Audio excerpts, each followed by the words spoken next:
আবির ছাড়েন প্লিজ, ব্যথা পাচ্ছি ছাড়েন, আর কখনো এমন করব না। খালুকে ডাকবো কিন্তু প্লিজ ছাড়েন। শাওনের সাথে তোর কি হুমম? কিচ্ছু না বিশ্বাস করেন। তার হাতটা চুলের মুঠো থেকে ছাড়িয়ে নেয়ার চেষ্টায়। তোর কি আমাকে ছাড়া আরও কাস্টমার আছে নাকি? ছি ও খালামনি, দেখ না তোমার ছেলে আমাকে মারছে। আমি নীলা, বয়স 19। শারীরিক সম্পর্কের জন্য পারফেক্ট, তাই না? হা হা হা, তা আমি বলিনি, বলেছে আমার আদুরের খালাতো ভাই আবির। ছেলেটার জন্য রুমে শান্তিমতো কাপড়ও চেঞ্জ করতে পারি না, হুট করে রুমে ঢুকে বিছানায় শুয়ে পড়ে। কখনো তো আমার দিকে একদৃষ্টিতে তাকিয়ে থেকে আমার কাপড় চেঞ্জ করা দেখেন। আমার শরীরের প্রতিটি অংশ হয়তো উনার চেনা শেষ। উফ, কবে যে দিনগুলো শেষ। সবাই বলে উনি নাকি তার অফিসের সুন্দরী কোনো এমপ্লয়ির দিকে ফিরেও তাকান না। কিন্তু জানি না আমার মধ্যে কি খুঁজে পান, আমার প্রতিই কেন জুলুম করেন। গল্পটার শুরু হয়েছিল আমাদের ছোটকাল থেকে। আবির আমার খালাতো ভাই, আমাদের একসাথে খেলা, আনন্দ, হাসি ঠাট্টা, কিন্তু আমার আব্বু খালামনিকে পছন্দ করত না, কারণ খালামনি সবার বিপক্ষে গিয়ে লাভ ম্যারেজ করেছিলেন। আর আমার বাবা হলেন ভালোবাসার বিরুদ্ধে। খালামনি যখনই বেড়াতে আসতেন বাবা মাকে আড়ালে নিয়ে খুব কথা শোনাতেন, কিন্তু নিজের বোনকে তো আর ফেলে দেয়া যায় না। সময়ের এক পর্যায়ে খালামনি ভবিষ্যতে আমার আর আবিরের বিয়ের কথা বললে বাবা খুব রেগে যায়, সাথে খালামনিকে কষে থাপ্পড় মারে বলতে থাকেন, তোর সাহস হয়ে কিভাবে আমার মেয়েকে নিয়ে তোর এসব বলার? নোংরা মেয়ে একটা, পরপুরুষদের সাথে মেলামেশা করিস। কে জানে তোর ছেলে আবির এটা কি বিয়ের পরে হয়েছে নাকি বিয়ের আগে, কে জানে বিয়ের আগে কয়টা বাচ্চা ফালাইছিস বে কোথাকার। প্লিজ থামো আম্মু, তুমি চুপ কর। এই শুন, তুই একটা বাজারের মেয়ে আর তোর ছেলের সাথে বিয়ে দিব আমার মেয়ের, বেরিয়ে যা।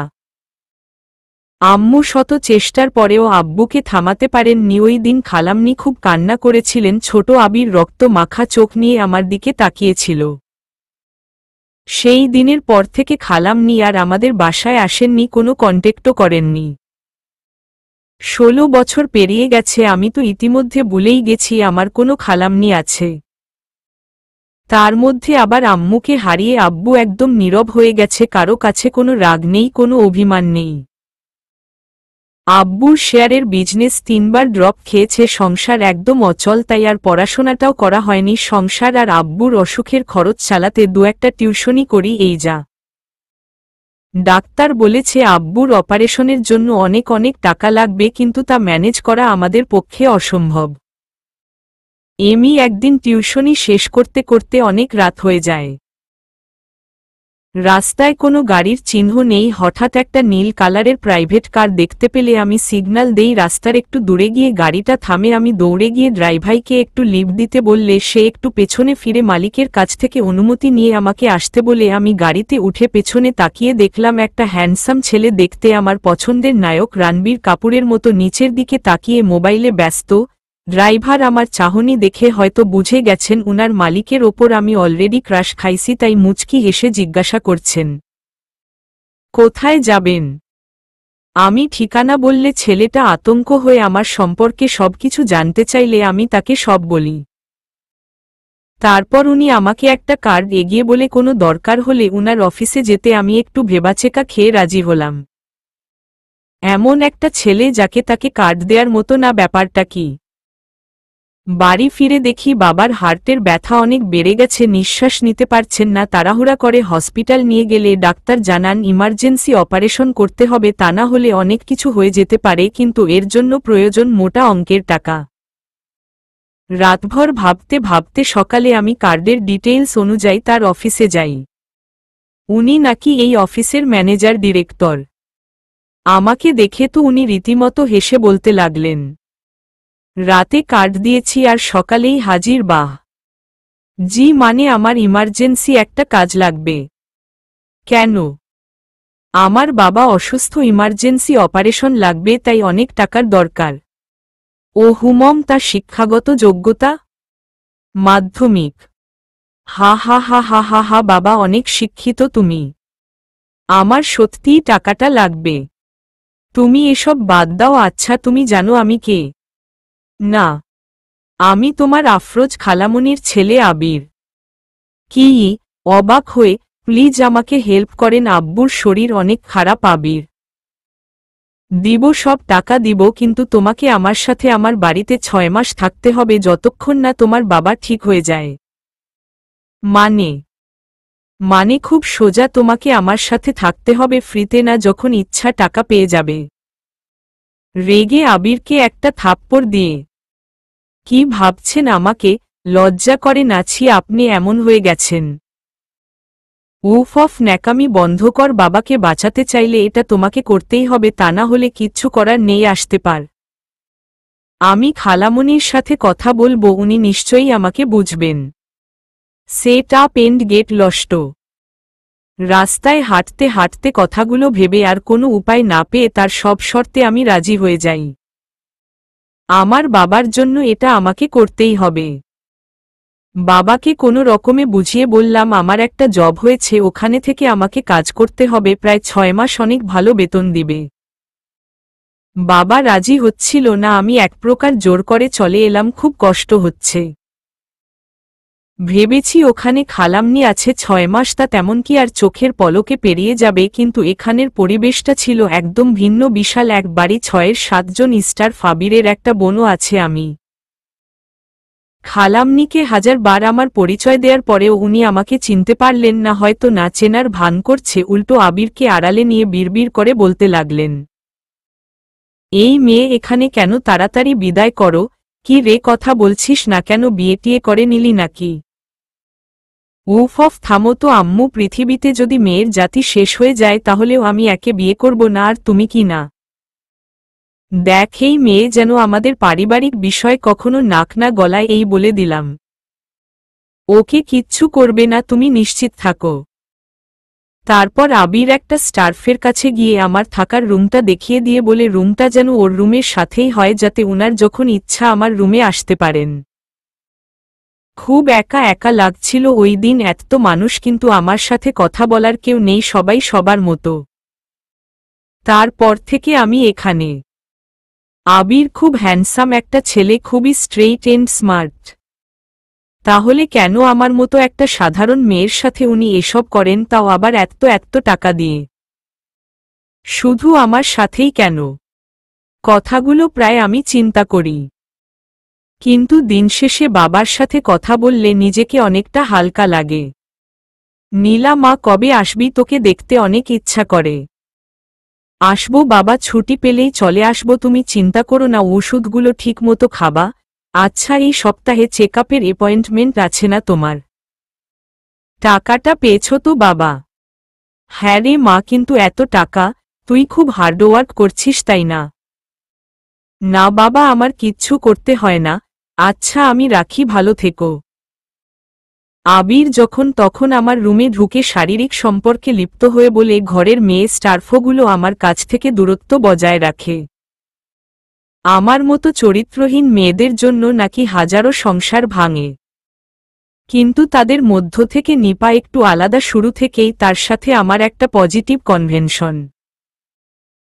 আমাকে নিয়ে তার ভিন্ন এক ধারণা। তার মতে আবির আমার খালাতো ভাই, তাই আমার রুমে আসে। তাছাড়া আমাদের মধ্যে কোনো সম্পর্ক নেই, তাই তার সাথে আমি আমার মনের কথাগুলো একজন আপন ভেবে শেয়ার করতাম। কিন্তু সেদিন যখন সে আমার রুম ঝাড়ু দিচ্ছিল আর আমি ওয়াশরুমে শাওয়ার নিচ্ছিলাম, তখন আবির শাওয়ার নিতে আসলে নিপা বাধা দিয়ে বলে, আরে কোথায় যাচ্ছেন ছোট সাহেব? ভিতরে নীলা আপু শাওয়ার নিচ্ছেন।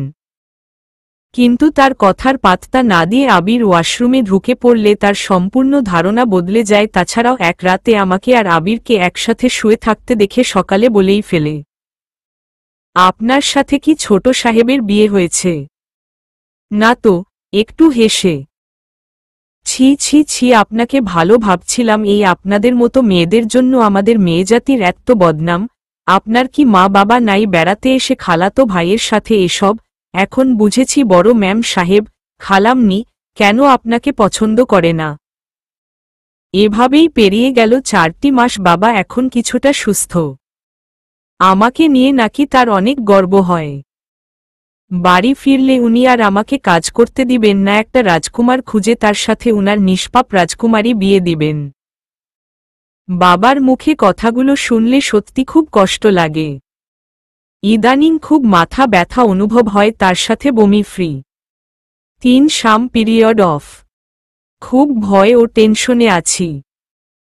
এমন কেউ নেই যার সাথে আমার সমস্যাগুলো শেয়ার করব, তাই নিজে নিজে একদিন সকালে প্রেগন্যান্সি টেস্টার দিয়ে টেস্ট করে যা দেখলাম তার জন্য একদম প্রস্তুত ছিলাম না। আমি প্রেগন্যান্ট। আমার ভেতর আরেকটা প্রাণ। আমি মা হব। কিন্তু আবির কি আমাকে মেনে নিবে? আমার কুমারিত্ব নষ্ট করে সে কি পেল জানি না, কিন্তু আমাকে খুব কষ্ট দিয়েছে তা বলতে পারি। বাবা সমাজে মুখ দেখাবেন কি করে? আমি উনার মান সম্মান সব মাটিতে মিশিয়ে দিয়েছি। কথাগুলো ভেবে ডুকরে কেঁদে উঠলাম। আমি আসলে মেয়ে নামে কলঙ্ক। সারাদিন রুমে থেকে কান্না করছি। অবশ্য তাতে কারো মাথা ব্যথা নেই। আবির অফিস থেকে এসে চেঞ্জ করে হাতে মোবাইল আর কানে হেডফোন দিয়ে ডাইরেক্ট রুমে ঢুকে পড়েন।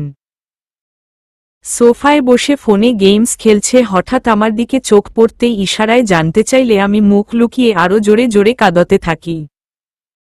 তারপর উনি কাছে এসে বেখেয়ালি হয়ে বলতে লাগলেন, এসব মরাকান্না থামিয়ে কি সমস্যা সেটা বল। আবির, আমি কি আরো টাকা লাগবে? It's not a fact darling, পেয়ে যাবা। না আবির, কান্না করতে করতে। তাহলে নিশ্চয়ই আরও কাস্টমার দরকার। ওকে চিন্তা করো না, আমি আমার বন্ধুদের বলবো, কিন্তু ওরা শুধু দিনে রাতটা কিন্তু আমার। ঠিক আছে। রেগে কষে উনাকে থাপ্পড় মেরে উচ্চ সুরে বলতে লাগলাম, আমি প্রেগন্যান্ট। জোরে জোরে কান্না করে। তা আর এমন কি? কংগ্রেস।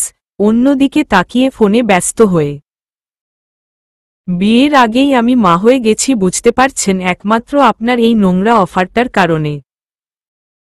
আপনি ইচ্ছা করলেই ফ্রিতে টাকাটা দিতে পারতেন, কিন্তু না, আপনি একটা সরল মেয়ের জীবন নষ্ট করে দিয়েছেন।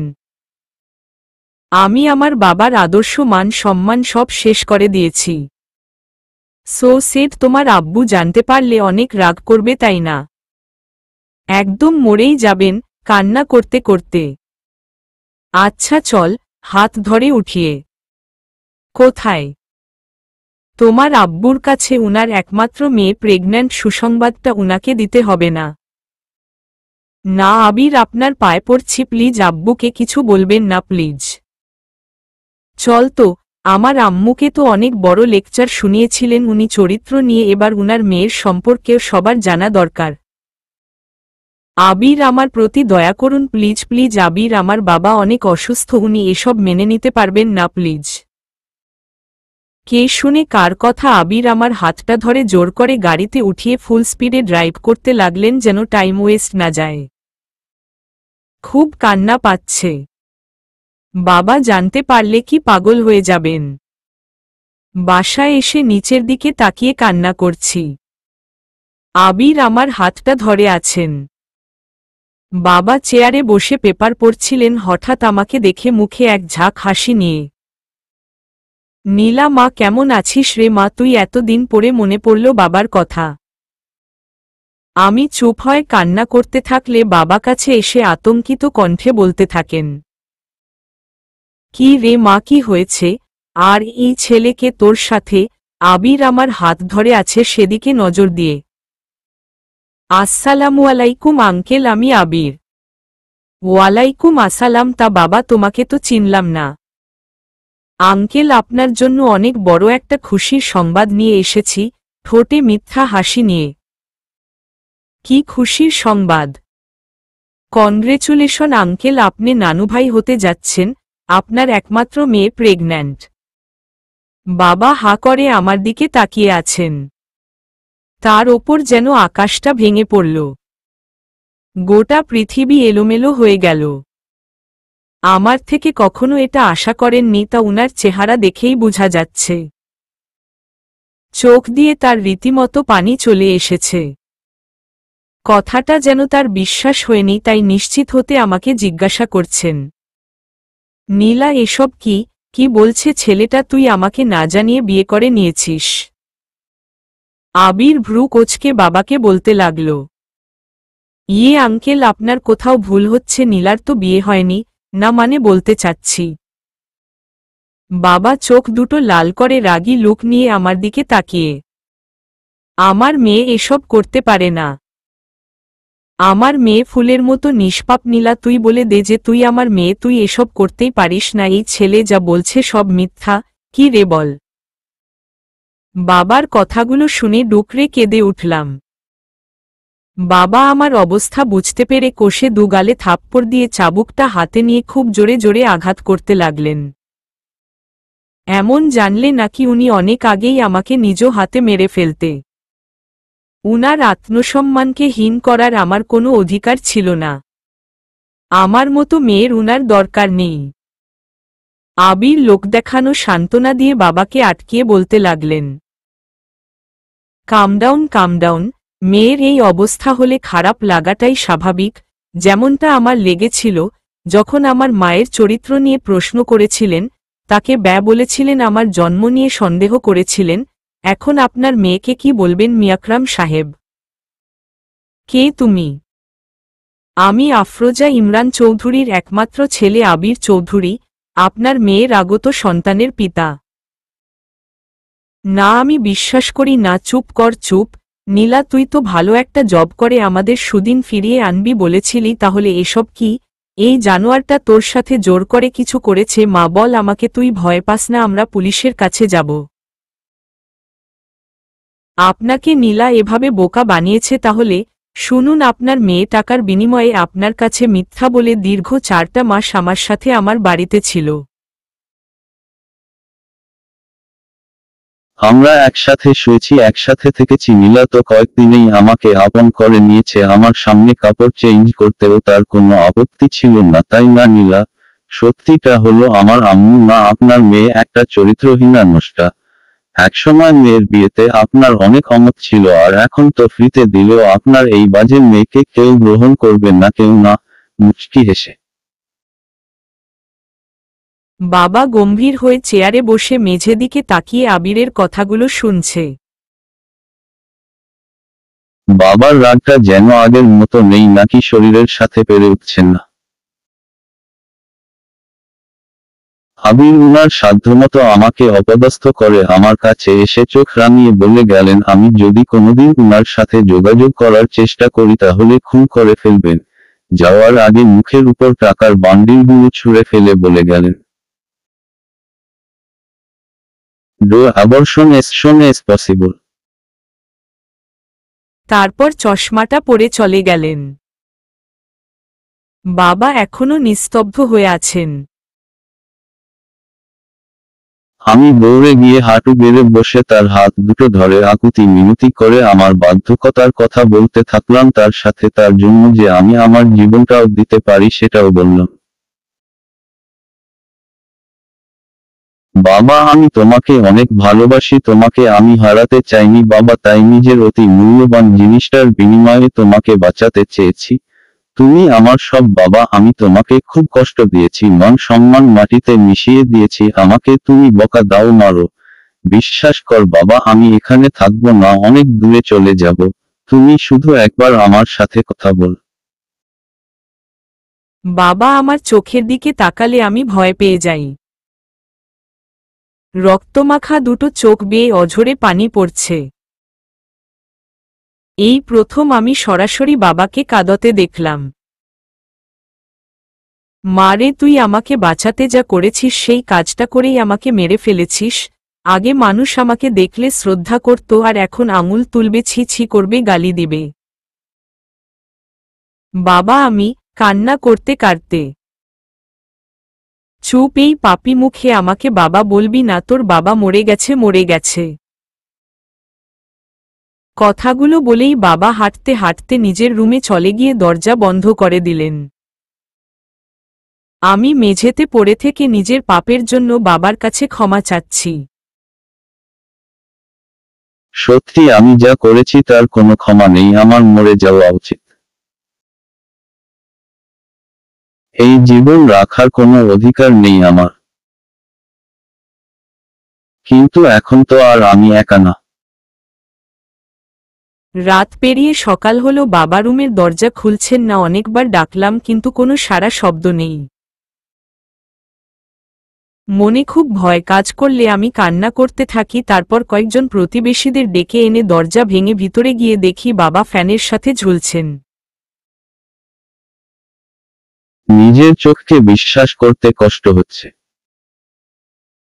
বাবার দিকে হাঁ করে তাকিয়ে আছি। চোখ বেয়ে অনাব্রত পানি পড়ছে। যাক, আজ থেকে আমি পিউর এতিম হয়ে গেলাম। এই পৃথিবীতে সম্পূর্ণ একা একজন। বাবাকে কবর দিয়ে যখন সবাই ফিরে এলো তখন বাবার কবরের পাশে বসে খুব কান্না করেছিলাম। বারে বারে চিৎকার করে বলছিলাম, আমাকে একা রেখে কেন চলে গেলেন, আমাকেও কেন উনার সাথে নিয়ে গেলেন না। আজ আমার জন্য বাবার এই অবস্থা। আমার পাপের মাসুল আমার বাবা দিলেন।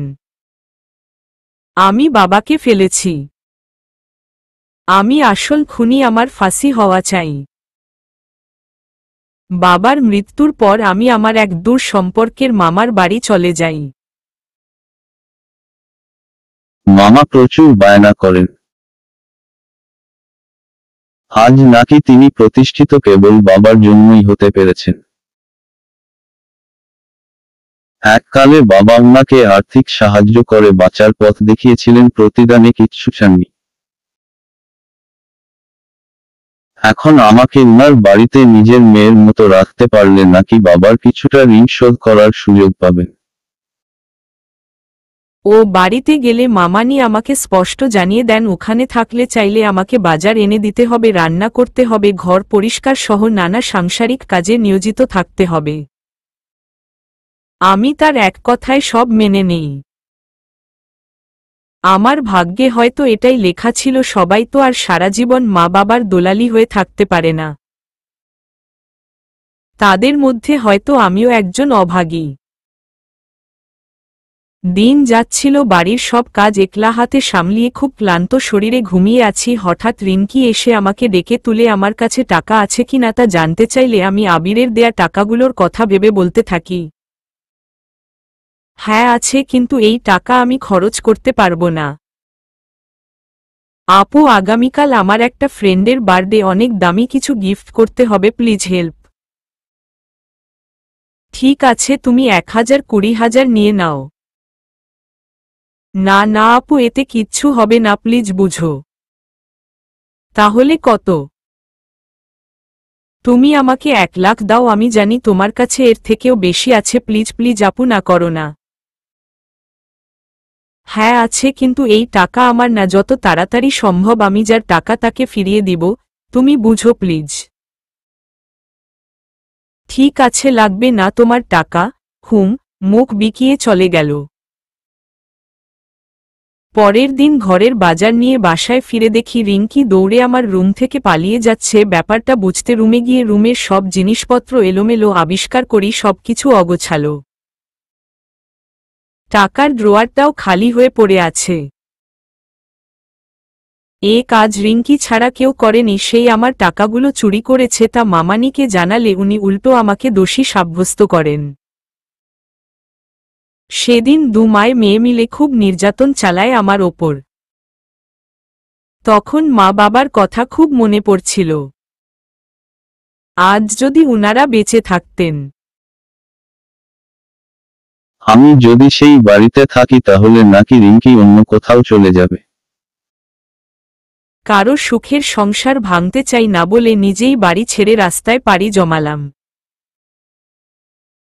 গভীর রাত, রাস্তার দুপাশে ল্যাম্পপোস্ট, নিস্তব্ধ পরিবেশ, আমি হাত দুটো এক মুঠো করে একটা গাছের নিচে শুয়ে আছি। হঠাৎ কে যেন আমার হাতটা স্পর্শ করল। চোখ খুলে দেখি একটা মাতাল আবোলতাবোল বকছে আর আমার কাছে আসার চেষ্টা করছে। খুব ভয় পেয়েছিলাম। হাতে থাকা ব্যাগটা দিয়ে তাকে আঘাত করে কোনোরকমে নিজে বাঁচিয়ে দৌড়ে পালিয়ে যাই। বড় রাস্তার মোড়ে এসে আমি ক্রমাগত বমি করতে থাকি। প্রেগন্যান্সি অবস্থায় যা হয় আর কি। সাহায্য করার মতো কেউ নেই আমার। ভাগ্যবশত নিপা সেখান দিয়ে যাচ্ছি হঠাৎ আমাকে দেখতে পেয়ে রিকশা থামিয়ে বলতে লাগলেন, নীলাম, ও আপনি এখানে, কি হয়েছে, এ কি অবস্থা আপনার? আমি তাকে দেখে যেন স্বস্তি ফিরে পেলাম। চোখ বেয়ে পানি পড়তে শুরু করল। কিছু বলবো তার আগেই মাথা ঘুরে পড়ে যাই। চোখ খুললে নিজেকে আবিরের বাসায় খুঁজে পাই। বেডের পাশেই চিন্তিত চেহারায় নিপা আমার দিকে তাকিয়ে আছে। খালাম্নি কিছুটা দূরে দাঁড়িয়ে রাগী লুক নিয়ে গম্ভীর হয়ে বলছেন, তোমার বাবা যা করেছেন তা কি কম ছিল যে এখন বারে বারে তুমি ফিরে এসে জ্বালাতন শুরু করলে? তোমার বাবা কেন বুঝতে চাইছেন না তোমাকে এভাবে আমাদের পেছনে লেলিয়ে দিয়ে কোনো লাভ নেই, আমরা তোমাদের সাথে সম্পর্ক রাখতে চাই না। গিয়ে হীনমন্যতা সম্পন্ন লোভী বাবাকে বলে দিবে উনার থেকে ভালো কাপড় আমাদের পোষা কুকুরটি পরে, বুঝেছ? সামনে আবিরের এনগেজমেন্টে, এর মধ্যে আমি তোমাদের কোনো ঝামেলা চাই না। আবির অফিস থেকে আসার সময় হয়ে গেছে, তোমাকে এখানে দেখলে ভীষণ রাগ করবে। দেখ, তোমার সামনে হাত জোর করছি, তুমি প্লিজ চলে যাও, আর কখনো আসবে না। দেখ, তোমার সামনে হাত জোর করছি, তুমি প্লিজ চলে যাও, আর কখনো আসবে না। বিরক্তি ভাব নিয়ে আমি আস্তে করে বিছানা থেকে উঠে খালাম্নি হাত দুটো স্পর্শ করে ডুকরে কেঁদে উঠলাম। আমার থাকার কোনো জায়গা নেই, যতদিন না কোনো কাজ পাচ্ছি আমাকে এখানে তোমার কাছে রেখে দাও না খালাম্নি। বিশ্বাস করো, কোনো ঝামেলা করব না। নিপাতরি শুনি সাজিয়া ওরা যেমন তোমার বাড়ির স্টাফ তেমনি মনে করো না। আমিও একজন নতুন কাজে যোগ দিয়েছি। ও খালাম্নি, আমাকে বেশি কিছু দিতে হবে না, শুধু থাকার জায়গা আর খাবার দিলেই হবে। বিশ্বাস কর, কাজ পেলে চলে যাব। এক জাটকায় হাত দুটো ছাড়িয়ে, মাথা খারাপ, খাল কেটে কুমির আনব নাকি? অতীতের কিছুই ফিরে আনতে চাই না। আবিরের এনগেজমেন্টে কোনো ঝামেলা হবে না। খালাম্নি থাকতে দাও না প্লিজ। আমি খুব অসহায়, প্লিজ সাহায্য কর। তার পাগুলো জড়িয়ে আচ্ছা আচ্ছা ছাড়ো, ঠিক আছে, কিন্তু একজন স্টাফ হয়েই থাকবে। কখনো যদি আমাদের ফ্যামিলির কেউ হতে চেয়েছ অথবা পারিবারিক কিছু নিয়ে আলোচনা করেছ তাহলে ঘাড় ধাক্কা দিয়ে বের করে দিব। খালাম্নি কথাগুলো বলছে এমন সময় আবির অফিস থেকে ফিরে আমাকে দেখে রেগে একাকার হয়ে বলতে থাকেন, তুমি, সাহস হয় কিভাবে আমার বাড়িতে আসার? আবির ও নিপাদের সাথে কাজ করবে, তাছাড়াও কয়েকদিন পর তোর এনগেজমেন্টের অনেক কাজ, লোক পেয়ে গেছি, ভালোই হয়েছে বল। কোনো দরকার নেই, অনেক লোক আছে কাজ করার। তারপর আবির আমার হাতটা ধরে জোর করে টেনে বাড়ির থেকে বের করে দেয়ার চেষ্টা করছেন। খালামণির কথাও শুনছেন না। আমিও অনেক রিকোয়েস্ট করছি কিন্তু কোনো কিছুতেই কাজ হচ্ছে না। গেইটের সামনে এনে রেগে আঙুল দেখিয়ে বলতে লাগলেন,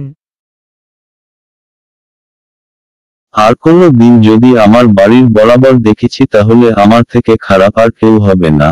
যেই না বাবা মেনে নিতে অস্বীকার করছে অমনি আমার কাছে ফিরে আসা, তাই না? তোদের মতো মেয়েরা এমন কেন? আচ্ছা বল, আর কত টাকা দিলে তোর এই অপবিত্র শরীরটা আর আমাকে দেখতে হবে না? ভীষণ রেগে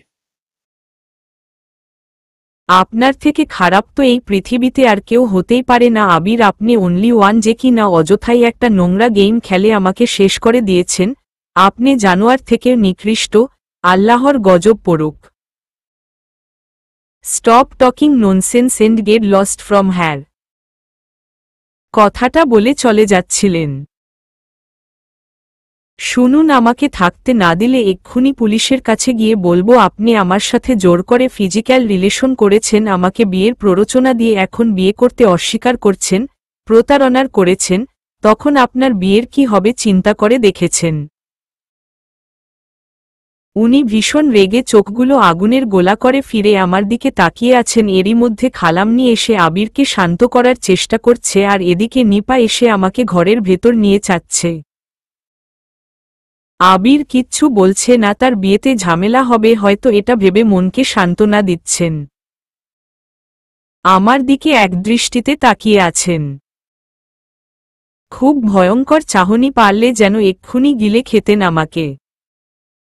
এভাবেই শুরু হলো আমার জীবনের আরেকটা নতুন ধাপ। সত্যি বলতে আমি আগে জানতামই না যে আমার মধ্যে এত ধৈর্য আছে। অসুখ, বমি, মাথা ব্যথা এসব কাটিয়ে সারাদিন পরিশ্রম করছি। খালামনি কাজে অসন্তুষ্ট হলে আমাকে যে বের করে দিবেন, তখন যাব কোথায়? আমার বমি আর বারে বারে মাথা ঘুরে পড়ে যাওয়ার কারণটা সবার কাছ থেকে আড়াল করতে পারলেও নিপার কাছ থেকে করতে পারেনি। আমার গল্পটা জেনেই ছাড়ল।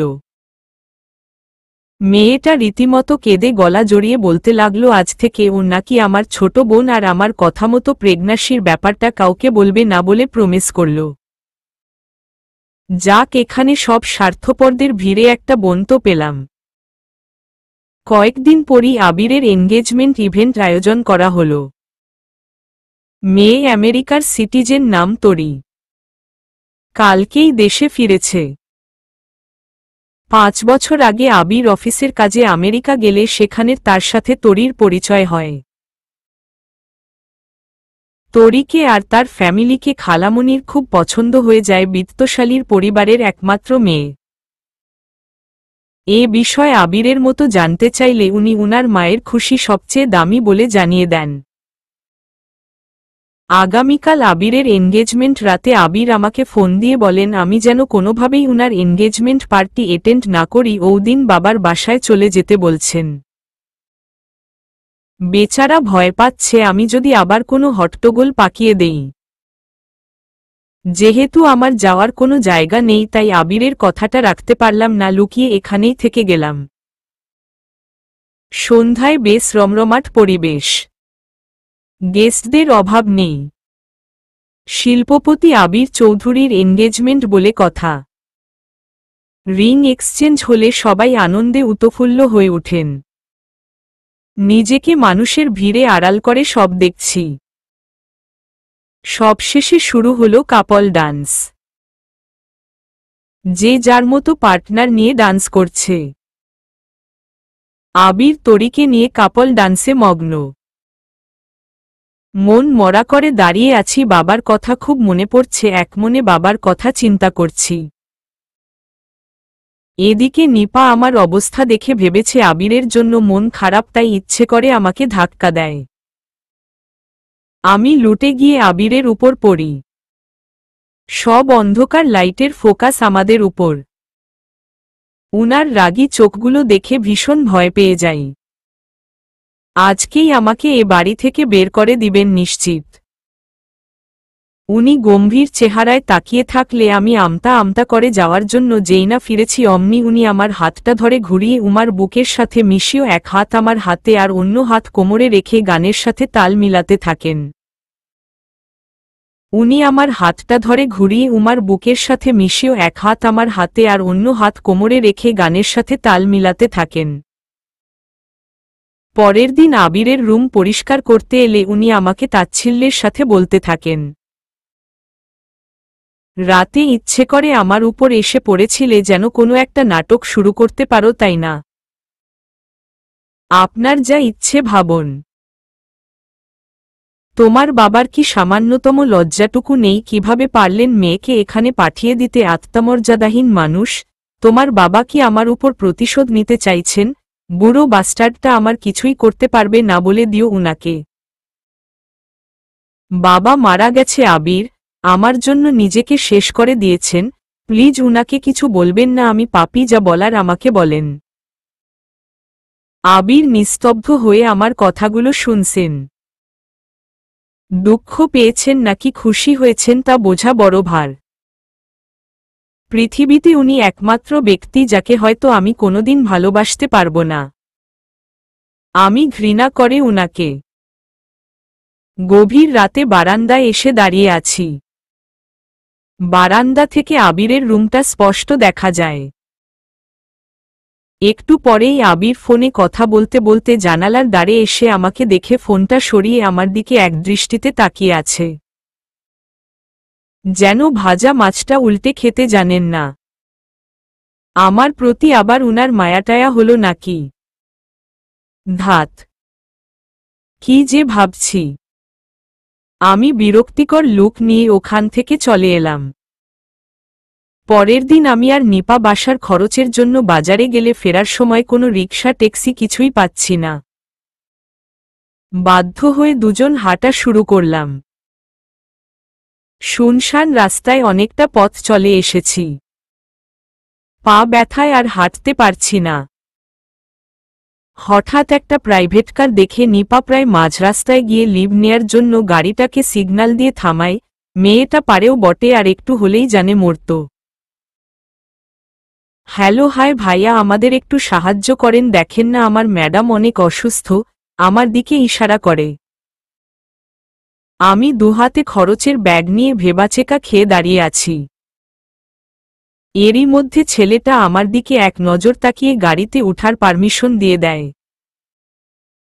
কি হয়েছে আপনার ম্যাডামের? কিচ্ছু হয়নি। হোয়াট? ও হ্যাঁ, প্রচণ্ড মাথা ব্যথা। আচ্ছা, আপনার ম্যাডামের নাম কি? এত কিছু জেনে আপনার লাভ কি? এই যে এই বড় গেইটার সামনে রাখেন। তাড়াহুড়া করে দুজন গাড়ি থেকে নেমে চলেই আসছিলাম, লোকটা পেছনে থেকে ডেকে বলল, একটা থ্যাঙ্কস তো দিতে পারতেন নাকি?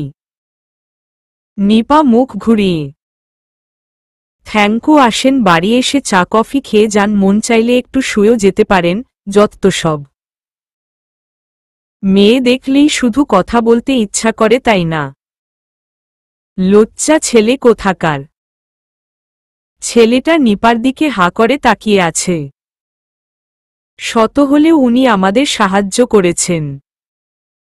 তাই আমি গাড়ির জানালার কাছে গিয়ে বললাম, থ্যাঙ্কস। সুযোগ বুঝে ছেলেটা তার হাতটা বাড়িয়ে বলতে লাগল, my self Niloy and you. Nila তার সাথে হ্যান্ডশিপ করে। এ বাড়িতে থাকেন? জি। বাসায় ফিরে দেখি আবির অফিস থেকে চলে এসেছেন। ফ্রেশ হয়ে গ্রিন অ্যাপেল খেতে খেতে সিঁড়ি বেয়ে নিচে নামছেন। আমি উনাকে পাত্তা না দিয়ে খরচের ব্যাগগুলো গোছাতে লাগলাম। আবির আমার কাছে এসে পাশ দিয়ে হেঁটে যেতে যেতে নিচু স্বরে বলতে থাকেন, আজকেই লাস্ট, আর কোনোদিন যদি দেখেছি অন্য ছেলের হাত ধরেছ তাহলে হাতগুলো কেটে ফেলব, বুঝেছ? নিপা এক কাপ ব্লেক কফি। আমি কফি হাতে উনার রুমে ঢুকে দেখি রুমটা একদম বস্তি হয়ে আছে। আলমারির সব কাপড় বিছানায় মেঝেতে ছড়িয়ে ছিটিয়ে আছে। আর মহাশয় আয়নার দিকে তাকিয়ে একটার পর একটা শার্ট চেঞ্জ করে নিজেকে পারফেক্ট করতে ব্যস্ত। আমি বিরক্তিকর লুক নিয়ে কফিটা টেবিলে রাখতেই উনি আমাকে দেখে আঁতকে উঠে জলদি করে হাতে থাকা শার্টটা দিয়ে নিজের খালি শরীরটা কভার করার চেষ্টা করছেন আর রেগে আমাকে বলছেন, কারো রুমে প্রবেশ করার আগে যে নক করতে হয় জানো না? বাবা সব শিক্ষা দিয়েছে, শুধু এটা বলতে কি ভুলে গেছেন? রুমের কি হাল করেছেন আপনি? চারদিকে তাকিয়ে। সন্ধ্যায় তরির সাথে মিট করব, কিন্তু নিজেকে রেডি করতে পারছি না। তাই বলে রুমটাকে বস্তি করে দিবেন? তাতে তোমার কি? আমার রুম, আমি যা ইচ্ছে তাই করব। বাই দ্য ওয়ে, হুট করে একটা হ্যান্ডসাম ছেলের রুমে আসতে তোমার লজ্জা করল না? লজ্জা? কিসের লজ্জা জান? আপনার আর আমার মাঝে এই লজ্জা শব্দটা একদম বেমানান, তাই না বলুন? উনার কাছে গিয়ে আলতো করে উনার কপালে স্পর্শ করে। সেটা পেন্ড গেট আউট, রেগে।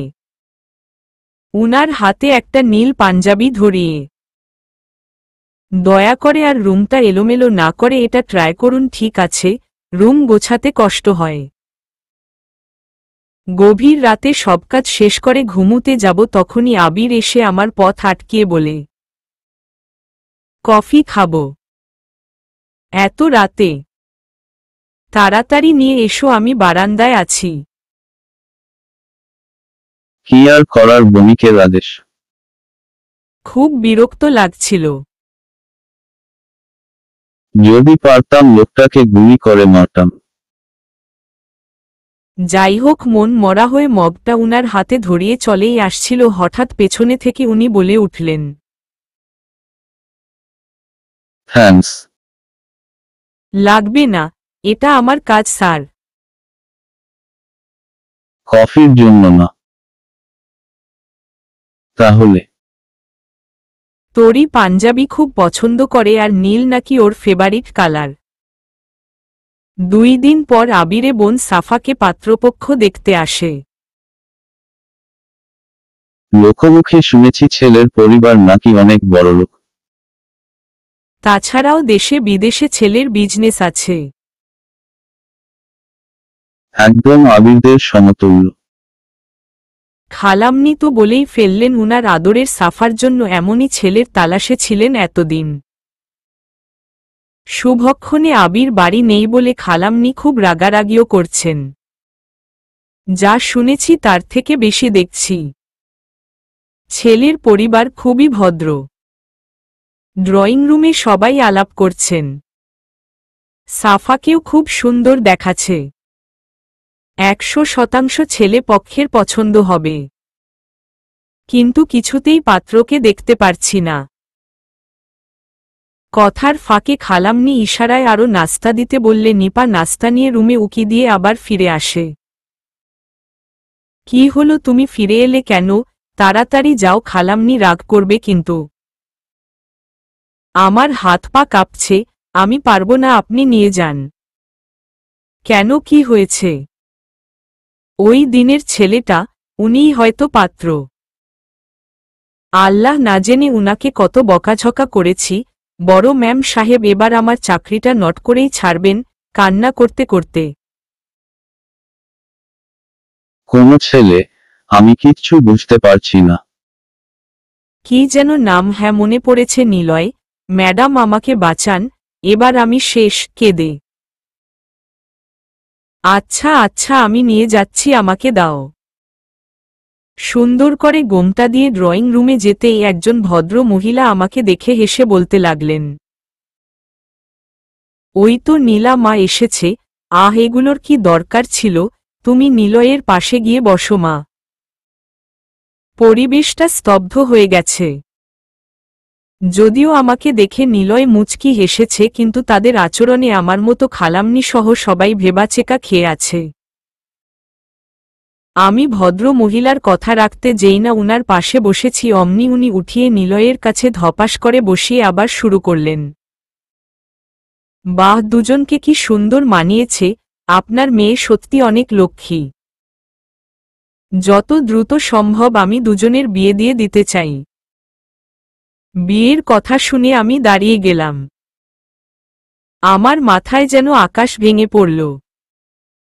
সাথে সাথে খালামনি ভীষণ রেখে নাক মুখ লাল করে বলছেন, আপনারা মাথা ঠিক আছে তো? কি বলছেন এসব?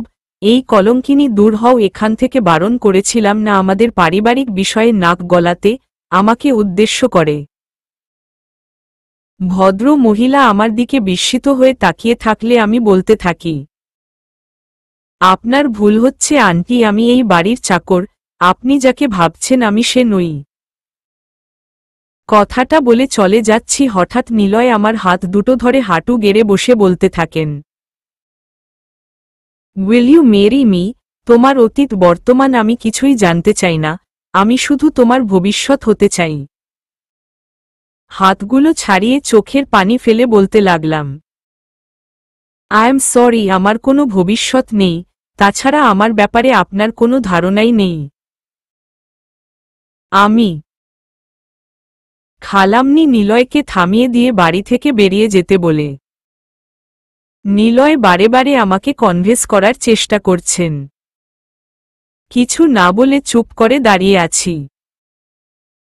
খালামনি সবটা ম্যানেজ করে নিলয়ের পরিবারকে যতটুকু সম্ভব অপমান করে বাড়ি থেকে বের করে দেয়। যাওয়ার সময় নিলয়ও বলে যান উনি আমাকে নিজের করেই ছাড়বেন, এটা উনার চ্যালেঞ্জ। খালামনি আমার উপর উনার সব রাগ ঝাড়েন। উনার সন্দেহ হয় আমিই নাকি নিলয়কে ফুসলিয়ে ফাসলিও এমনটা করতে বলেছি। সবকিছুই আমার প্ল্যান ছিল। খালামনিকে কিছুতেই বোঝাতে পারছি না যে আমি নিলয়কে চিনি না পর্যন্ত।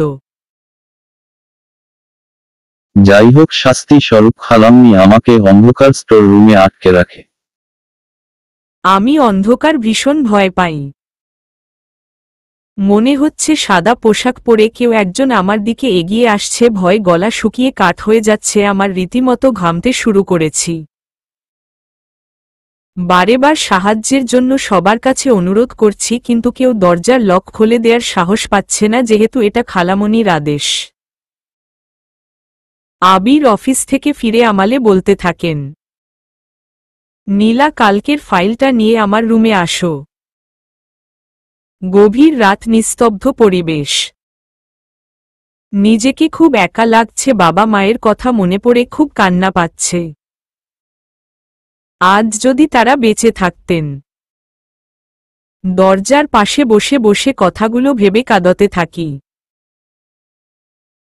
হঠাৎ একজন আমার কান্নার আওয়াজ শুনতে পেয়ে দরজায় নক করে শিওর হচ্ছিলেন রুমে কেউ আছে কি না, কেননা রুমটায় মানুষ থাকার জন্য একদম অনুপযোগী।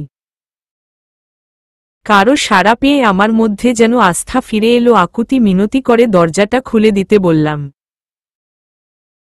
লোকটাও আর দেরি করল না, দরজাটা খুলে দিয়ে আমাকে দেখে অবাক হয়ে তাকিয়ে আছে। তুমি? ওয়েট, তুমি না আজকে নিপার বাড়িতে থাকবে বলেছিলা, তাহলে গভীর রাতে এখানে কি করছো? ভয়টা এত বেশি জমা হয়েছিল যে আবিরকে দেখে নিজেকে আর কন্ট্রোল করতে পারলাম না। উনাকে জড়িয়ে ধরে কাঁদতে লাগলাম। কথা বলতে পারছি না, ঠোঁট দুটো কাঁপছে। কি সমস্যা তোমার? খালামনি আমাকে আটকে। ও আচ্ছা, তাহলে আম্মু এমনটা করেছে, নিশ্চয়ই তুমি বেয়াদবি করেছো, তাই না? আমার অবস্থা দেখে উনি আর বেশি কিছু বললেন না। খালামনি আমার থাকার রুমটাও লক করে রেখেছেন। ও নো আম্মু, তো তোমার রুম লক করে রেখেছে। কোথায় থাকবো আমি? আপনি একটু রিকোয়েস্ট করেন খালামনিকে প্লিজ। কাঁদতে। আর ইউ মেড, এত রাতে আম্মুকে ডাকবো? তাহলে কি হবে? হুম্মম, একটা উপায় আছে, যদি তুমি চাও। কি উপায়? আমার রুমে আমার সাথে থাকতে পারো। অসম্ভব, কল্পনাও করবেন না কোনোদিন। ওকে কল্পনা করব না বাস্তবে করব, এখন হেপ্পি তো। চুপ। শেষমেশ সিদ্ধান্ত হলো আমি উনার রুমে থাকব, কিন্তু আমি মেঝেতে আর উনি বিছানায়। সকালে খালামনির চেঁচামেচিতে ঘুম ভাঙলে চোখ খুলে নিজেকে বিছানায় আবিষ্কার করি, আর আবির সোফায়। খুব নিষ্পাপ মায়াবী একটা চেহারা। আমার সন্তানের পিতা। কিন্তু এই মানুষটার জন্যই আমার বাবা আজ কবরে। আমি চাইলেও উনার মায় নিজেকে জোড়াতে পারব না। উনি একজন খুনি। নিপা এসে আবিরকে ডাকছে। খালামনি নাকি ভীষণ রেগে আছেন আমাকে স্টোর রুমে না পেয়ে। স্যার, তাড়াতাড়ি আসুন, নীলা ম্যাম কোথায় যেন চলে গেছে স্যার। আবির আমার হাতটা ধরে সিঁড়ি বেয়ে নিচে নামতে দেখে খালামনি চোখগুলো বড় বড় করে আমাদের দিকে হা করে তাকিয়ে আছেন। এ মেয়ে তোর সাথে কেন আবির? কেন, কোথায় থাকার কথা ছিল আম্মু ওই অন্ধকার অপরিষ্কার রুমটাতে? মানে? আম্মু ও একজন মানুষ। লক তুই খুলে দিয়েছিস?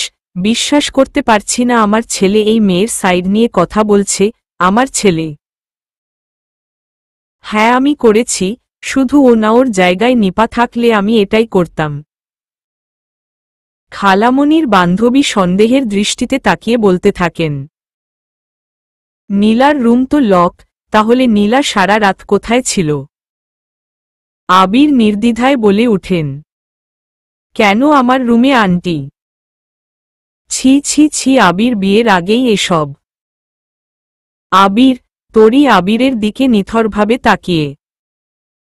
তরিকে দেখার জন্য কেউ প্রস্তুত ছিল না। খালামনি রীতিমতো মাথা ঘুরিয়ে মাটিতে পড়ে যায়। উনার সোনার ডিম দেয়া রাজহাঁস এক্ষুনি হাত ছাড়া হয়ে যাবে, এটা কি মেনে নেওয়া যায়? আবির দৌড়ে তরির কাছে গিয়ে বলতে থাকেন, তুমি যা ভাবছো তা না, ট্রাস্টমি আম্মু রাগ করবে বলে এমনটা করেছি। আমরা একসাথে ছিলাম কিন্তু নীলা বিছানায় আর আমি সোফায়। তরি আবিরকে খুব শক্ত করে জড়িয়ে ধরে। আই ট্রাস্ট ইউ আবির, আমি জানি তুমি আমাকে কখনো ধোঁকা দিবে না। হুমম। আমি কিচেনে গিয়ে কাজ করতে থাকলে নিপা এসে মুচকি হেসে আমাকে আলতো ধাক্কা দিলে আমি বিরক্তির ভাব নিয়ে বলে উঠি, প্লিজ তুমি শুরু করো না, সত্যি বলছি আবির যেটা বলেছেন সেটাই ঘটেছে, আমি বিছানায় আর আবির সোফায়। তাহলে লজ্জা পাচ্ছেন কেন? না তো, আমি কেন লজ্জা পাব? মেনে নিলাম প্রেগন্যান্সির কথাটা তো স্যারকে বলেছেন নাকি? বলার আর কি বাকি আছে? আপনি অপারেশন করেননি এটাই বলবেন। না। উফ অফ কেন বলছেন না আপনি? এ ব্যাপারে কথা বলতে চাই না নিপা, আর প্লিজ তুমিও কাউকে কিছু বলতে যেও না। ঠিক আছে কিন্তু থাক, আমি আর কিছু বলবো না, মন মরা হয়ে। নিপা তার ফোনটা হাতে নিয়ে মেজাজ খারাপ করে বলতে থাকে, ধাত আজকেও দিবে না? আমি সবজি কাটতে কাটতে বললাম, কি দিবে না? গল্প, একটু রেগে। কিসের গল্প? কার গল্প? আর বলবেন না, আর ভি আপুর লেখা নসিব গল্পটা আমি নিয়মিত পড়ি, কিন্তু লেখিকা কিছুদিন ধরে গল্পটা আর দিচ্ছেন না। তা উনি দিচ্ছেন না কেন? গল্পটা একটু পপুলার হয়েছে তো তাই লেখিকা দেমাগী হয়ে গেছেন, বিরক্তকর লুক নিয়ে। দেখ নিপা, তুমি যেমনটি বললে গল্পটা একটু পপুলার হতে পারে, অনেক অসাধু কপিবাজরা গল্পটা নিজেদের নামে পোস্ট করছে বলে লেখিকা তাতে বিরক্ত, বা তার পারিবারিক সমস্যার কারণেও গল্প দিতে দেরি হচ্ছে, তাই না? হুমম ঠিক বলেছেন ম্যাডাম, হতে পারে। তার মধ্যেই খালামণির ডাক, নিপা আমার ঔষধ কোথায়? নিপা আমার সাথে আমতা আমতা করতে করতে, ঈশ্বর রে, কালকে আমার ছোট ভাই খেলার ছলে ম্যাম সাহেবের রুমে গিয়ে তার সবগুলো পিল খুলে ডাস্টবিনে ফেলে দিয়েছে, ভেবেছিলাম কেউ দেখার আগেই কিনে আনব কিন্তু ভুলে গিয়েছি, এখন কি হবে? কাদো কাদো কণ্ঠে, আল্লাহ, তুমি এটা কি করলা নিপা? খালামনি রেগে কিচেনে এসে, কি রে, কথা কানে যায় না? খালামনি আপনার ঔষধ তো শেষ। কি এত তাড়াতাড়ি? কি বলছেন, সেই কবে এনেছিলাম, যাক কোনো ব্যাপার না, আমি এক্ষুনি এনে দিচ্ছি। ঠিক আছে জলদি যাও। আমি এই যাব আর এই আসব, আপনি কোনো টেনশন করবেন না। এদিকটা নিপার হাতে দিয়ে আমি তাড়াতাড়ি করে বেরিয়ে পড়লাম। কিছু দূর যেতেই একটা প্রাইভেট কার আমার পিছু নেয়। আমি যেদিকে যাচ্ছি গাড়িটাও সেদিকে আসছে। কালো গ্লাসের ভেতরে কাউকে অনুমান করতে পারছি না। হঠাৎ গাড়িটা থামিয়ে নিলয় বেরিয়ে এসে বলতে শুরু করেন, নীলা কথা শোন, প্লিজ আর আমাকে ফলো করবেন না, চলে যান এখান থেকে। দাঁড়াও প্লিজ, তোমাকে আমার সাথে একটু যেতে হবে। কোথায় যাব আপনার সাথে? নীলা আমার জুলিয়েট, সরি দাদিমা আইসিইউতে ভর্তি, সে তোমাকে একবার দেখতে চেয়েছেন, প্লিজ না করো না। আমাকে তাড়াতাড়ি বাসায় যেতে হবে, আমি পারবো না, আপনাকে অনুরোধ করছি প্লিজ চলে যান। নিলয় আমার হাতটা ধরে খুব রিকোয়েস্ট করে বলছেন, কিন্তু আমি যাব না বলে চিৎকার চেঁচামেচি শুরু করেছি। হাতাহাতির এক পর্যায়ে আমি অজ্ঞান হয়ে পড়লে নিলয় আমাকে কোলে করে গাড়িতে উঠিয়ে ডক্টরের কাছে নিয়ে আসেন।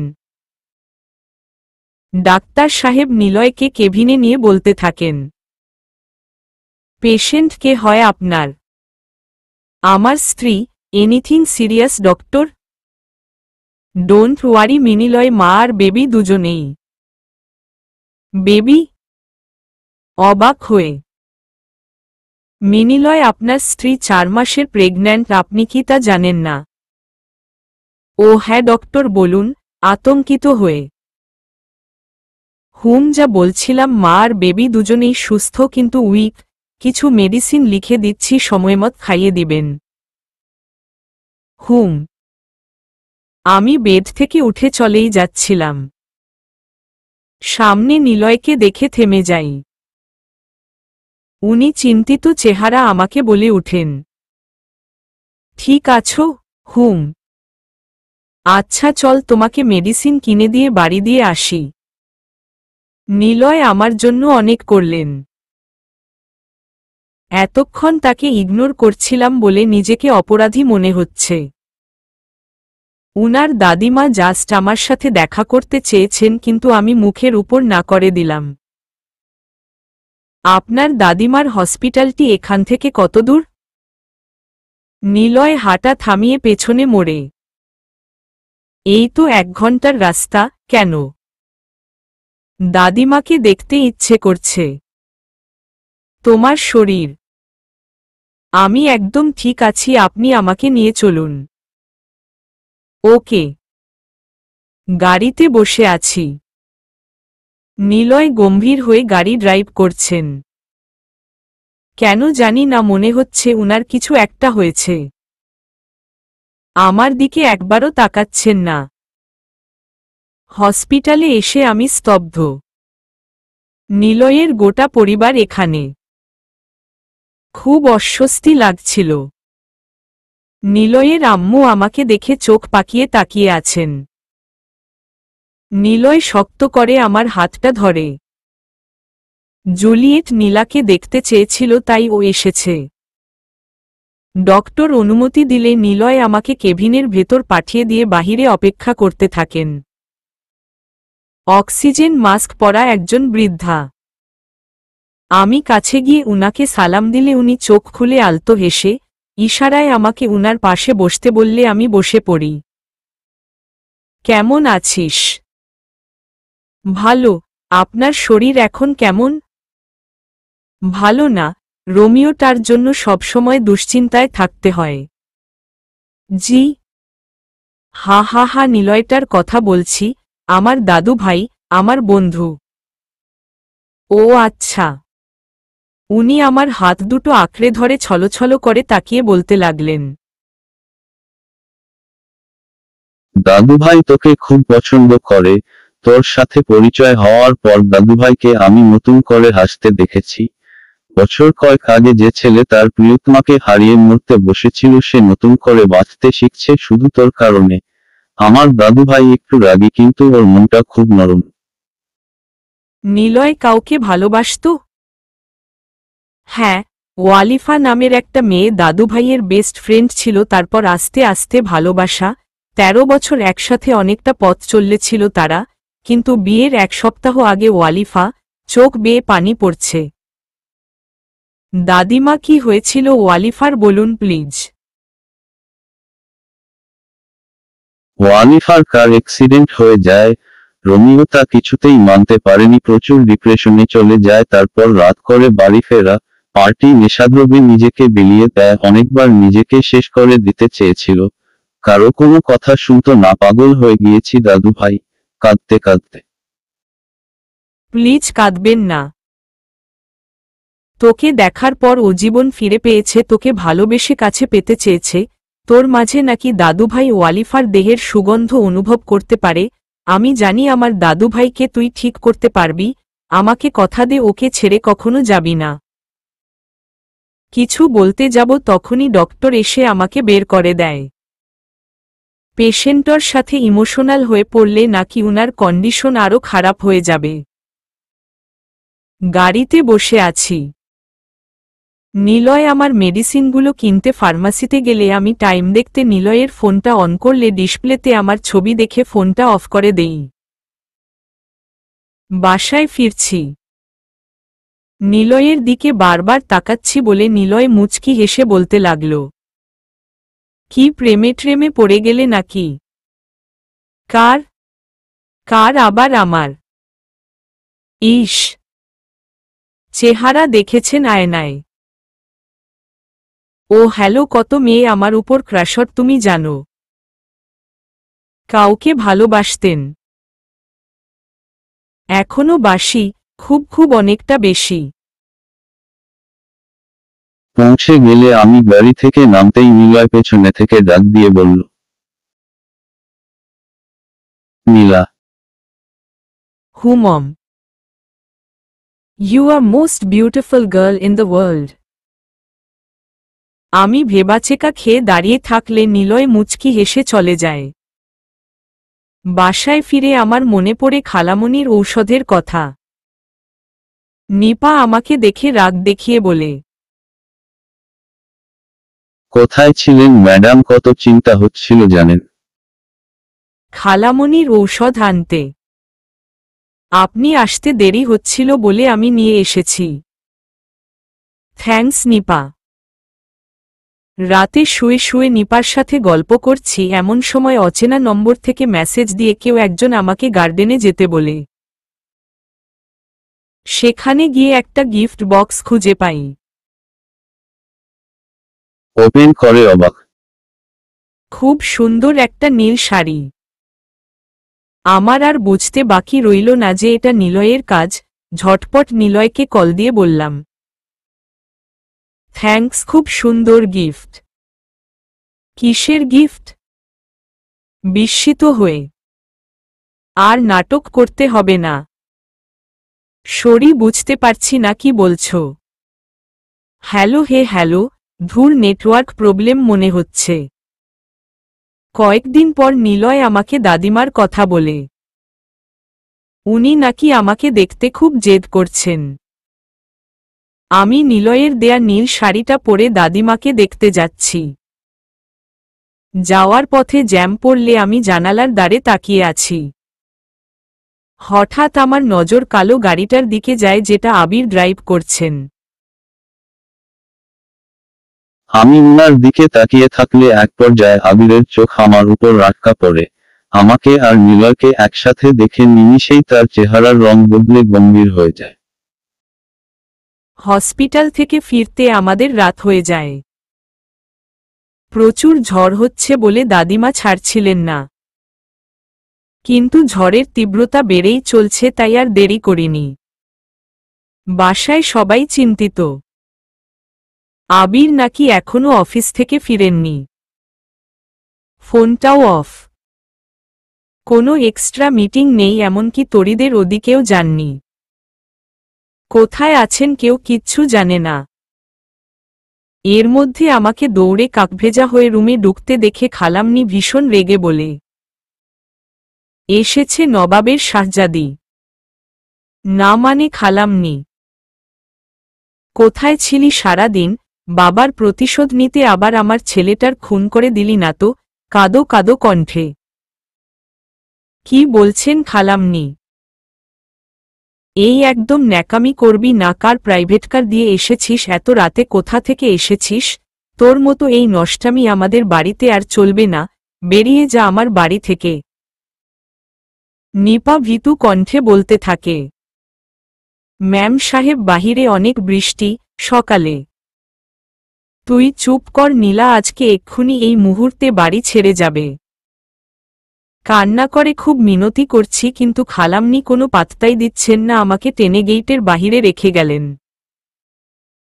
খুব কান্না করছি। বৃষ্টির ঠান্ডা পানিতে কাঁপতে শুরু করেছি রীতিমতো। চলবে।